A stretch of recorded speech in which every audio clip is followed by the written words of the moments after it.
Halo anak-anak kelas 5A semuanya, kembali kita berjumpa dalam pembelajaran kita hari ini. Kali ini kita memasuki tema yang baru, yaitu tema 8 pada muatan pelajaran bahasa Indonesia di kelas 5A SD Metodis Lubuk Pakam. Kali ini kita akan membahas tentang teks fiksi dan non-fiksi. Sudah siap untuk pembelajaran kita hari ini? Mari kita belajar bersama-sama di kelas 5A SD Metodis Lubuk Pakam.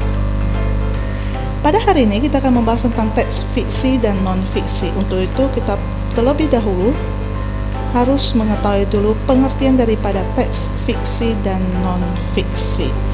Teks fiksi itu merupakan teks yang berisi imajinasi atau rekaan atau fantasi atau hayalan dari penulisnya dan bukan berdasarkan fakta atau kenyataan. Sedangkan teks non-fiksi itu merupakan teks yang berdasarkan fakta atau kenyataan kejadian yang benar-benar terjadi.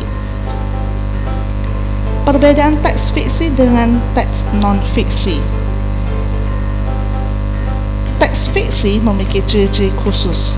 Yang pertama, itu ditulis dalam bahasa tidak baku, menggunakan gaya bahasa konotatif atau makna kiasan yang melebih-lebihkan ya, kemudian disusun berdasarkan imajinasi pengarangnya dan tidak ada sistematika baku untuk menuliskannya. Kemudian ciri-ciri teks non-fiksi itu ditulis dalam bahasa formal, resmi atau baku, kemudian menggunakan gaya bahasa denotatif, makna sebenarnya, disusun berdasarkan fakta dan ditulis secara urut dan biasanya memiliki sistematika atau aturan tertentu untuk menuliskannya. Inilah perbedaan teks fiksi dengan non-fiksi. Contoh daripada teks fiksi itu seperti novel, cerpen, roman, fabel, dongeng, mitos, puisi, drama. Umumnya cerita rakyat juga termasuk ke dalam contoh teks fiksi. Contoh teks non-fiksi itu seperti laporan, esai, karya ilmiah, makalah, biografi, tulisan sejarah, skripsi itu buku yang harus kalian buat ketika kalian sudah masuk perguruan tinggi, teks berita. Itulah contoh dari teks non-fiksi.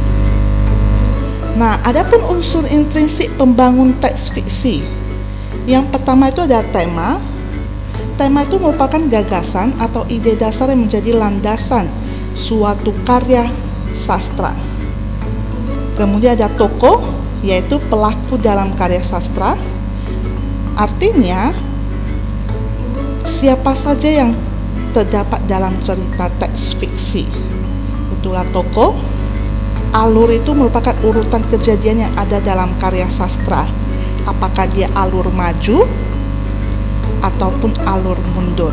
Umumnya teks fiksi menggunakan alur maju. Kemudian ada konflik, yaitu kejadian penting dalam karya sastra teks fiksi. Ada sesuatu yang penting, masalah yang terjadi dalam teks fiksi.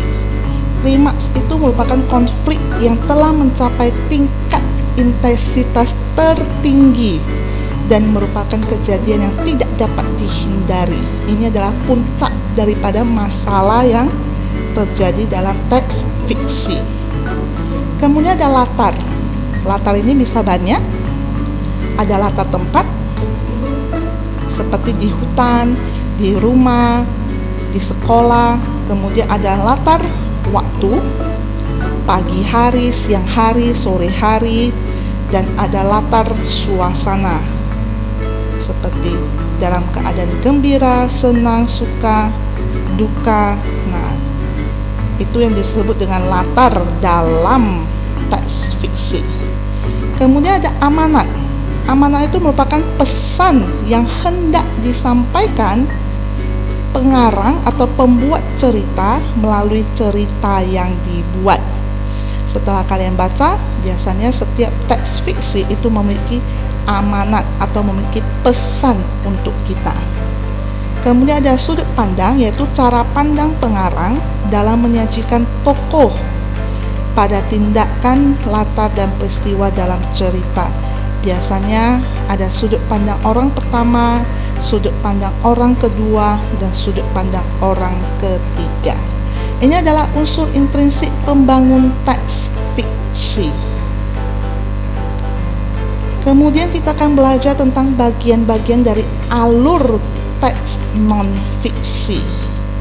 Ada 3 bagian alur, yaitu ada awal, berupa pengenalan tokoh, situasi, atau waktu. Kemudian ada alur tengah, berisi munculnya masalah konflik.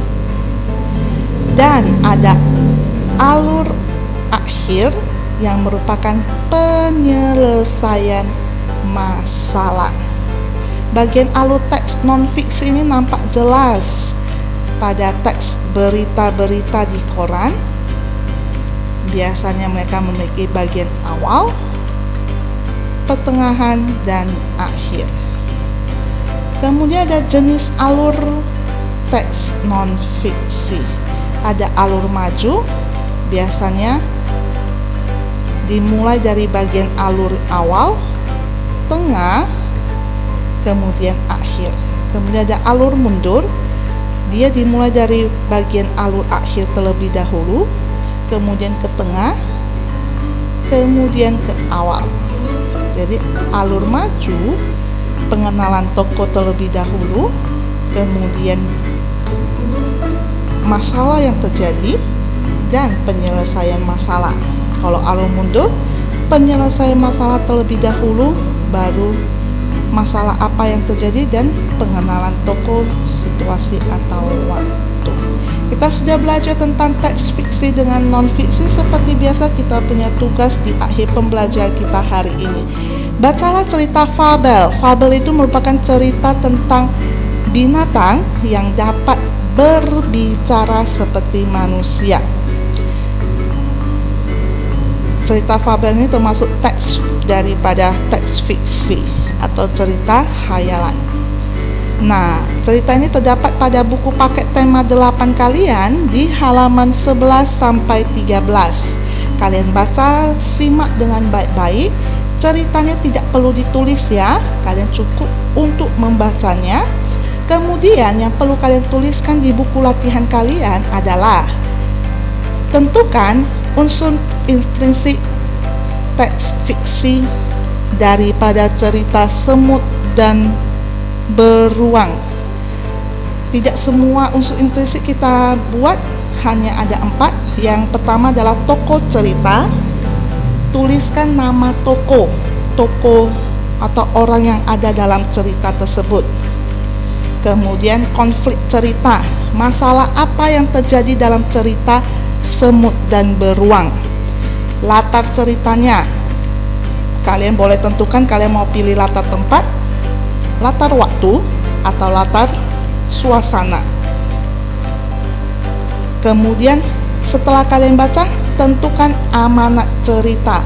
Pesan apa yang hendak disampaikan ke pengarang melalui cerita semut dan beruang. Nah, yang ditulis di buku latihan adalah keempat unsur intrinsik teks fiksi ini.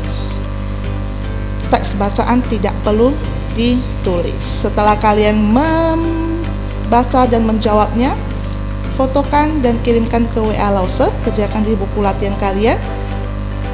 Kumpulkan ke Lause untuk Lause nilai. Inilah akhir pembelajaran kita hari ini. Sampai jumpa lagi pada pembelajaran kita selanjutnya. Tetap semangat, tetap rajin belajar. Laksanakan semua tugas kalian dengan penuh tanggung jawab. Tuhan Yesus memberkati.